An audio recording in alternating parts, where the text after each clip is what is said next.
5 दिवस घरातून बेपत्ता असलेल्या 2 तरुणींचे मृतदेह धरणात सापडल्याने खळबळ. घरातून बेपत्ता असलेल्या 2 तरुणींचे मृतदेह भाम धरणात आढळल्याने खळबळ उडाली आहे.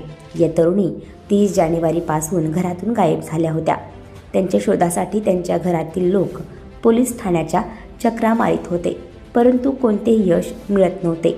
सर्व ठिकाणी शोधूनही घरातील तरुण मुली सापडत नसल्याने मुलींच्या आईवडिलांनी अन्न पाणी सोडले होते.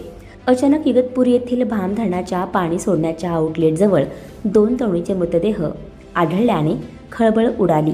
या तरुणींनी स्वतःला संपविले की त्यांना कोणी ढकलले याचा शोध आता पोलीस घेत आहेत. इगतपुरी तालुक्यातील कांचनगाव परिसरातील ठाकूरवाडी येथे भाम धरणाच्या पाणी सोडण्याच्या आउटलेटमध्ये 2 बेपत्ता तरुणीचे मृतदेह सापडल्याने खळबळ उडाली आहे. कांचनगाव परिसरातील ठाकूरवाडी येथील मनीषा भाऊ पारधी वय वर्ष 19 आणि सरिता काळू भगत वय वर्ष 18 यांचे मृतदेह असल्याचे उघडकीस आले आहे. या मुली घरातून 30 जानेवारीपासून बेपत्ता झाल्या होत्या. या संदर्भात घोटी पोलीस ठाण्यात दिनांक 30 जानेवारी रोजी मिसिंगची तक्रार दाखल करण्यात आली होती. गेल्या 5 दिवसांपासून 2 तरुणी बेपत्ता झाल्याने त्यांची शोधाशोध सुरू होती.